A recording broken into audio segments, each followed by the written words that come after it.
అస్సలాము అలైకుం వరహమతుల్లాహి వబర్కాతు. ఇది పార్ట్ 1. మన ప్రవక్త గారి జీవిత చరిత్ర షార్ట్‌కట్‌లో తెలుసుకోవడానికి ట్రై చేద్దాం.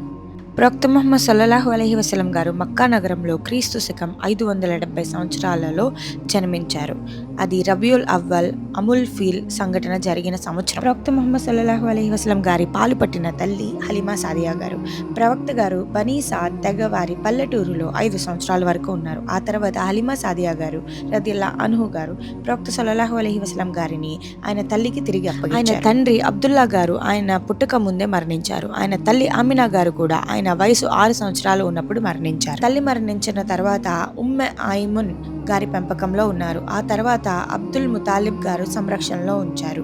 ప్రవక్త ముహమ్మద్ సల్లల్లాహు అలైహి వసల్లం గారికి 8 సంవత్సరాలు నిండిన తర్వాత తాత అబ్దుల్ ముతాలిబ్ గారు చనిపోయారు. తర్వాత బాబాయి అబూ తాలిబ్ గారి సంరక్షణలోకి వచ్చారు. చిన్నప్పటి నుంచే ముహమ్మద్ సల్లల్లాహు అలైహి వసల్లం గారు నిజాయితీ, నమ్మకం, మంచి ప్రవర్తనతో ప్రసిద్ధి పొందారు. ఆయన ఎప్పుడూ అబద్ధం చెప్పలేదు, మోసం చేయలేదు, విగ్రహాలను పూజించలేదు. ప్రవక్త గారు 9వ సంవత్సరంలో బాబాయి అబూ తాలిబ్తో కలిసి వ్యాపారం కొరకు సిరియా దేశానికి ప్రయాణం చేశారు. మరియు కొందరు ఆయన ప్రయాణం 12 సంవత్సరాలకి జరిగిందని అంటారు. ఆయన యువకుడు అయ్యాక గొర్రెల కాపరిగా పనిచేశారు. ఆ తర్వాత వ్యాపారిగా మారారు.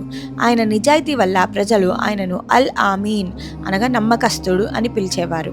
25 ఏళ్ల వయసులో ఆయనకు ఖదీజా రదియల్లా అన్హా అనే గౌరవనీయ మహిళ కోసం పనిచేశారు. ఆమె ఆయన నిజాయితీని, మంచి స్వభావాన్ని చూసి తరువాత ఆయనను వివాహం చేసుకున్నారు. వారి వివాహ జీవితం ప్రేమతో, గౌరవంతో నిండింది. మన ప్రవక్త గారికి పెళ్లి నాటికి ఆయన వయసు 25 సంవత్సరాలు. ఖదీజా రదియల్లా అన్హా గారికి 40 సంవత్సరాలు. ముహమ్మద్ సల్లల్లాహు అలైహి వసల్లం గారు మక్కాలో జరుగుతున్న విగ్రహారాధన, అన్యాయం, పేదల పట్ల క్రూరత్వం చూసి బాధపడేవారు. ఆయన తరచూ హీరా గుహకు వెళ్లి ఏకైక సృష్టికర్త అయిన అల్లాని ప్రార్థించేవారు. దౌర్జన్యాలను అడ్డుకొనడానికి మరియు పీడితులను ఆదుకొనడానికి హిల్ఫుల్ ఫుజూల్ అనే పేరుతో ఒక సంఘంని ఏర్పరిచారు.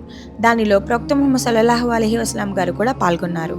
ప్రవక్త ముహమ్మద్ సల్లల్లాహు అలైహి వసల్లం గారు కాబతుల్లా నిర్మాణంలో పాల్గొన్నారు. అప్పటికి ఆయన వయసు 35 సంవత్సరాలు. 40 ఏళ్ల వయసులో హీరా గుహలో ఉండగా దూత జిబ్రీల్ అలైహిస్సలాం గారు ఆయన వద్దకు వచ్చి అల్లా నుండి మొదటి వహీ ప్రకటన తీసుకువచ్చారు. ఆ క్షణం నుంచి ముహమ్మద్ సల్లల్లాహు అలైహి వసల్లం గారు ప్రవక్త అనగా నబీగా అయ్యారు. నబీగా మారిన తర్వాత ఏం జరిగింది, ఎలా జరిగింది అని తెలుసుకుందాం నెక్స్ట్ వీడియోలో.